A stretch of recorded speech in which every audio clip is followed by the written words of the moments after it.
Welcome to the channel. Today I'm going to take this $5 Storm Squad blaster, and with a few mods that I literally did in like 20 minutes of work, this will shoot half darts at around 120-140 FPS. And considering the size of it, because just in comparison to my hand, and I do have a small adult hand, it's not that big. I can fit this in my side pocket, and if I was a kid, it probably wouldn't fit in my side pocket, but it definitely fit in a cargo pocket. So $5, some springs from a thrifted blaster, and just removing that little dangly lock thing kind of made all the difference. But without me rambling anymore, let's just get right into the video.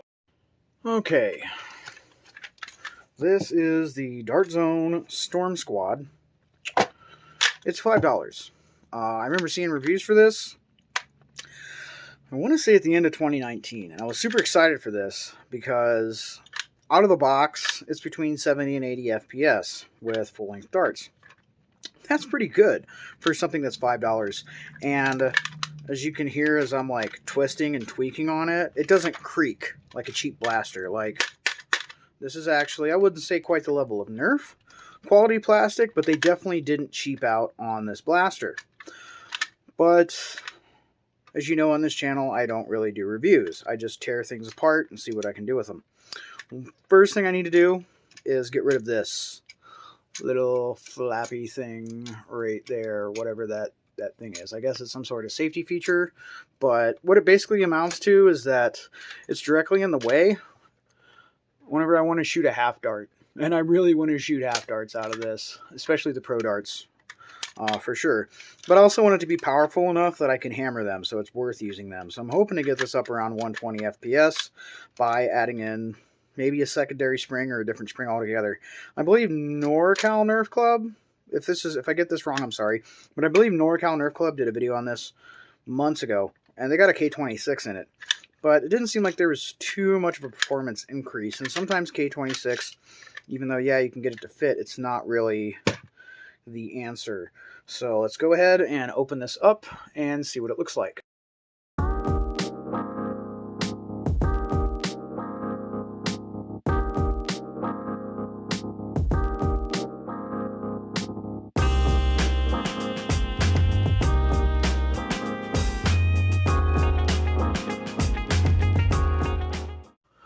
Okay, so first interesting thing I'm running into is that this is actually solvent welded together, which is kind of disappointing.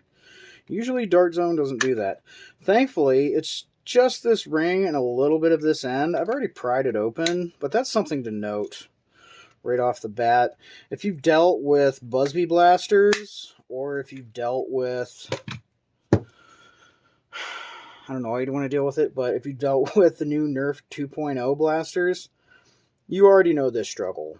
But I'm gonna X-Acto knife through this if I have to, or just literally break it apart because I need to get inside this.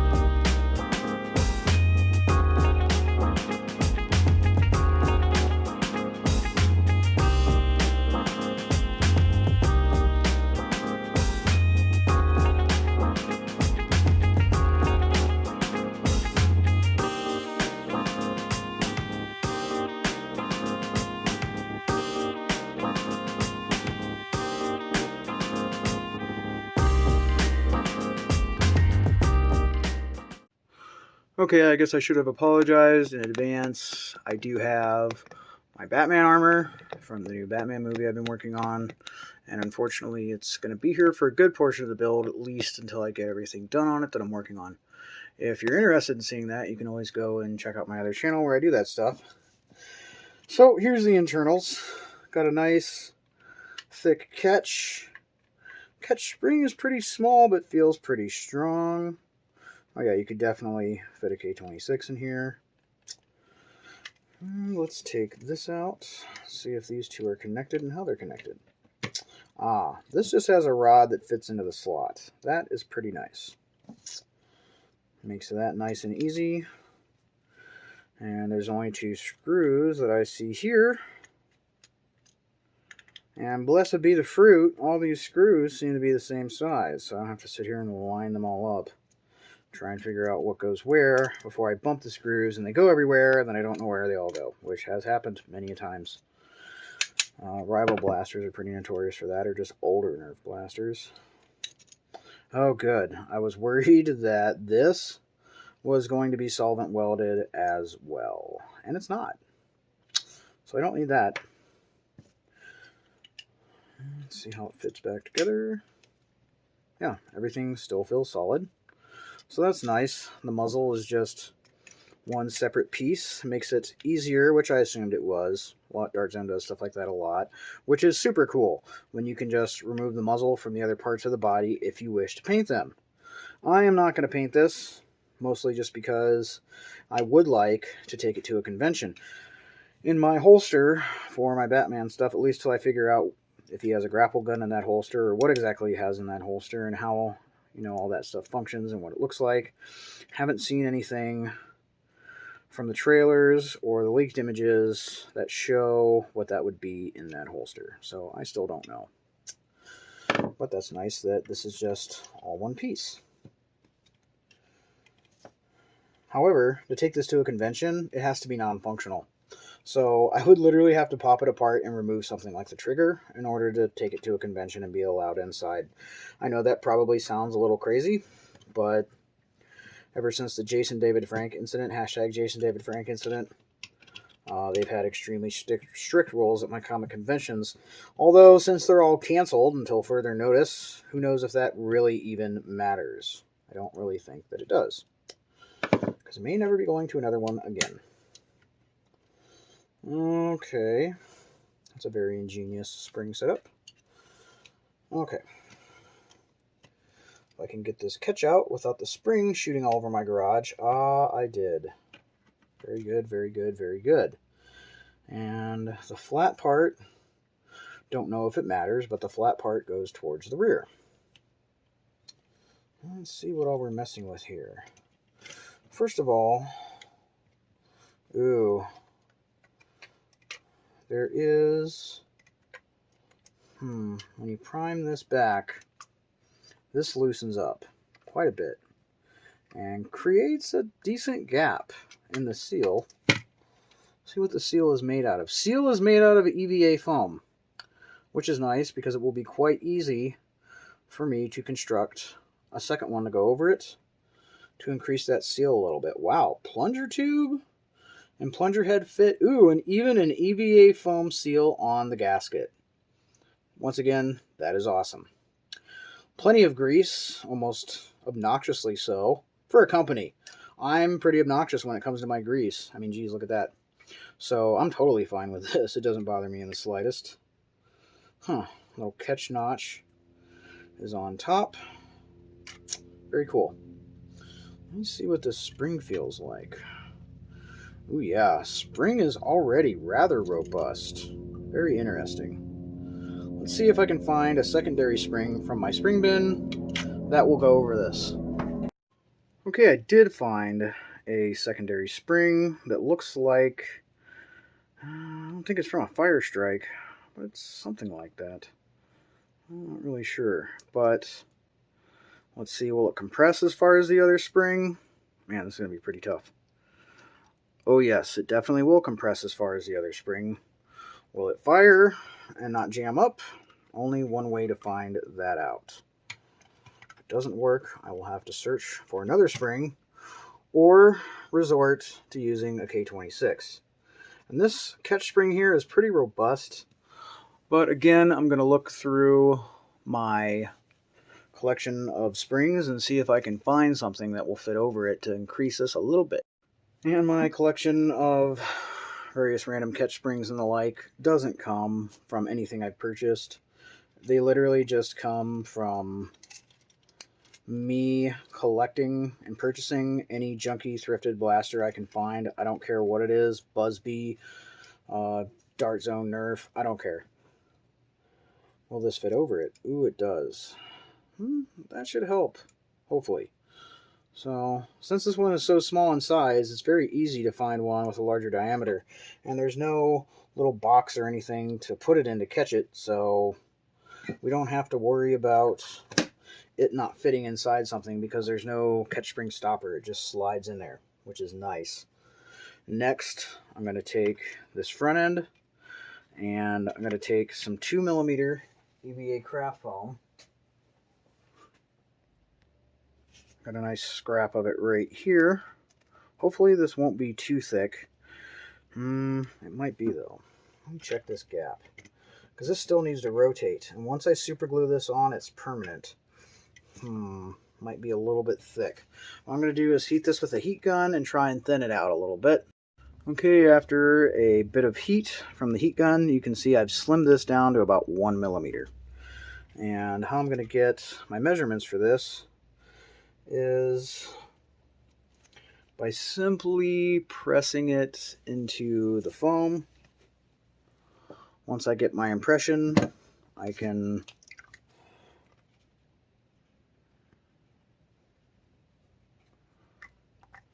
put a rough trace around the hole there, and the impression will hold definitely long enough for me to go ahead and cut this out.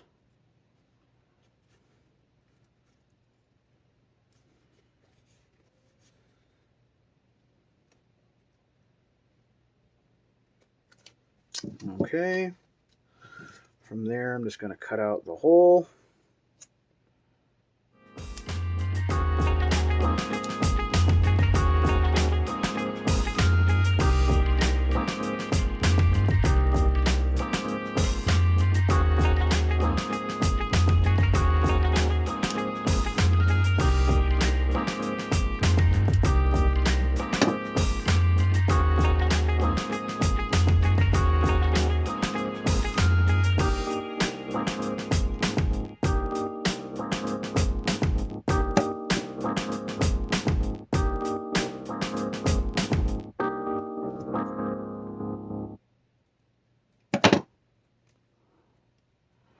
There we go. Now I have my increased seal. I'm just going to glue this on with some super glue.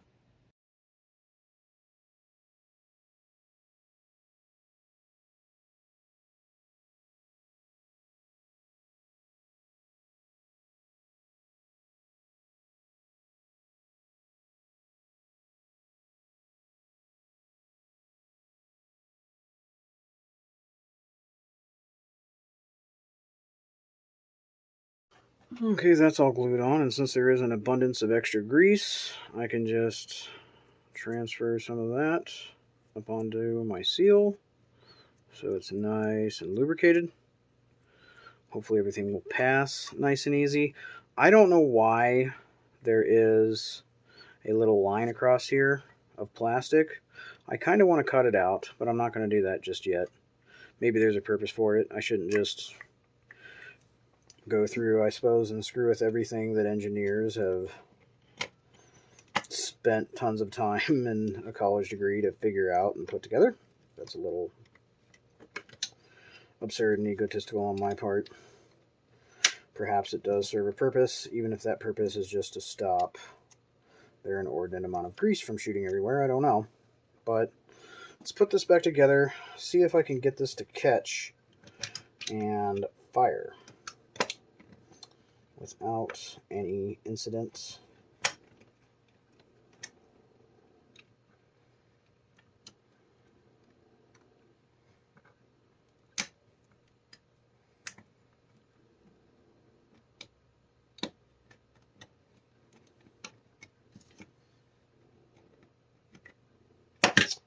Nice catch spring. Good catch spring. Wow, that's going to be maybe even too much. I might have to cut down that catch spring. It may be too hard to pull the trigger. I don't know. Let's put it back together and see.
actually, well, this is a little more crisp and clicky since I did increase the seal, but it's a pretty hard draw, but it does catch just fine.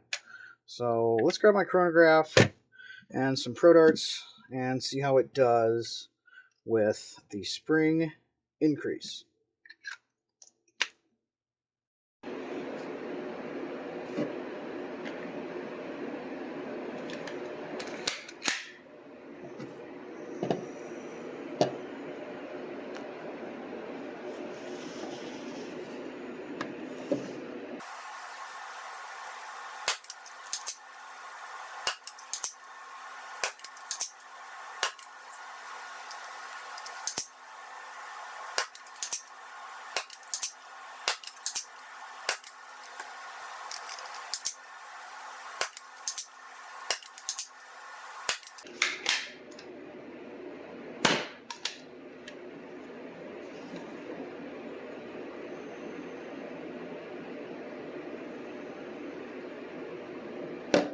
Just gonna let that sit right there.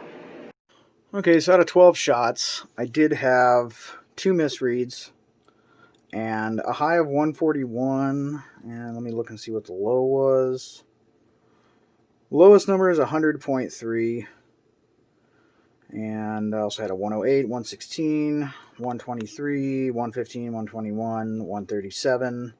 So it kind of kept going up as I kept firing it a bit.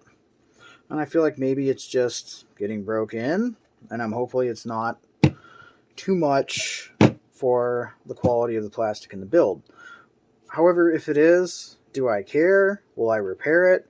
Or will I just go spend another $5 and start over? I'll probably just spend another $5 to start over, which is why this blaster is amazing. I mean, I can shoot half-length darts close to the Aeon Pro, and it fits in my pocket, and it's $5. And a random spring or two from a scrapped blaster and like a fraction of a cent in super glue and craft foam. That's awesome. You know, initially I had plans to remove the scope, but with the increased spring weight, it really does make it easier to prime. And it's not totally useless. If I line the crosshairs up here like that on this little orange nub on the end, it gives me a pretty good shot, and a little more up, slightly angled, or a little down, depending on what I'm trying to do. But for like 40-50 feet with stock darts, that was working pretty good. So I'm interested to see how this does with the Pro Darts. Will they shoot straight? Will they be awesome? I mean, I think we already know the answer, because Pro Darts are awesome in any sort of front load scenario. But let's get to the fun part of the video and start shooting this thing.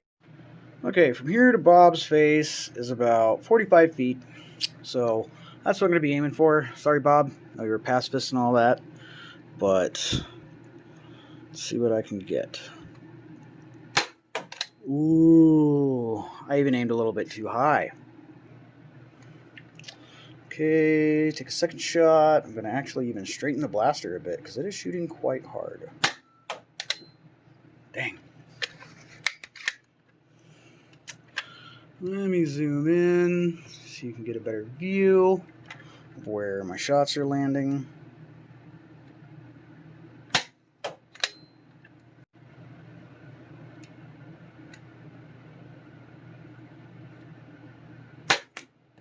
Dang, that one went high. Okay, let's try a couple more.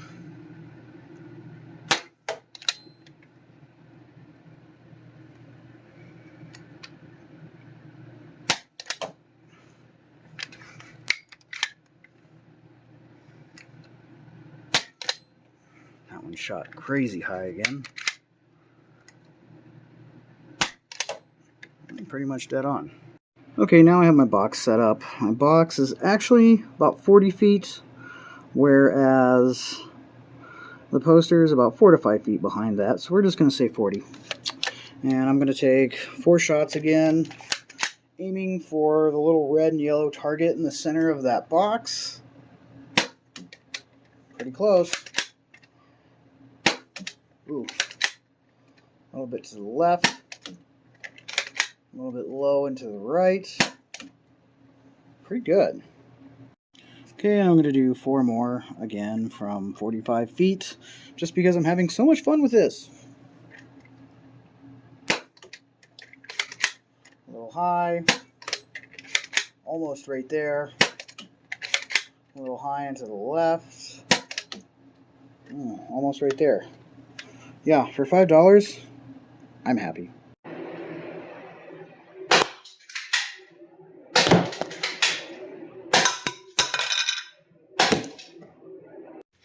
Okay, so at like 40, 50 feet, P.S. I can't wait to take this outside to my local park and see just how far these will go as far as range testing.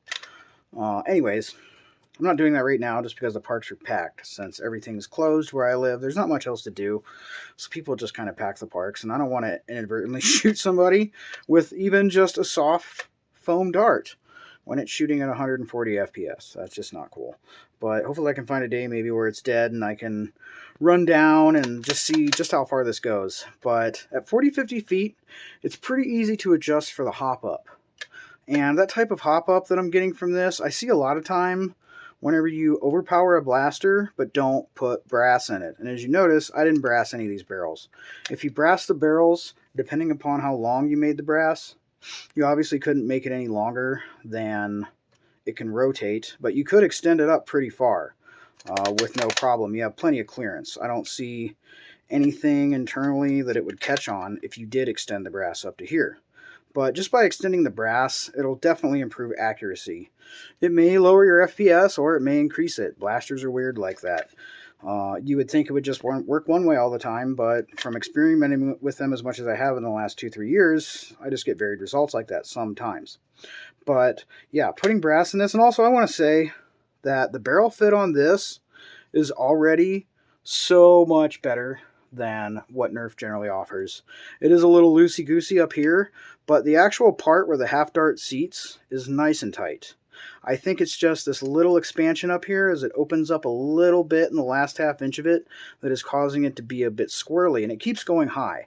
And if you'll notice from those 4 shots that I took from the perspective of me shooting at my phone, I hit the target once out of 4 shots, but I took 3 shots to hit the target. And I'm not aiming directly at the target. I'm actually aiming under it quite a bit, hoping if nothing else I could skip the dart off the table, and it still kept overshooting it. But that's just that ridiculously strong pop from having such a high-powered spring with no brass and no uniform sealed barrel to help you get there. But with the seal improvement and increase, I will say that this performs way better than I honestly expected for $5. And some scrap springs from thrifted blasters. Like, this is awesome. I'm pretty hyped. I may buy another one of these and just tool around with a different one and see what I can do to that as well. Okay, that's pretty much going to wrap it up. Hopefully you enjoyed this video. Sorry I haven't done much lately, nor have I picked up the Aeon Pro, but I've just been way too busy with my cosplay channel, where I'm working on a Batman cosplay that I need to get done by Halloween. However, I mentioned this blaster in it, so I busted this video out really quick. So the people from that channel, if they wanted to see what I did, could come watch it on this channel. And if you're interested in anything cosplay, then you can always go and check out my other channel, Zola's Props and Cosplay, where I do cosplay builds. And all the patterns for this current Batman build are up on the Facebook page for free. So free stuff is cool. Well, I'm really happy with the way this turned out. I appreciate everybody for tuning in and watching. And as always, have a great day.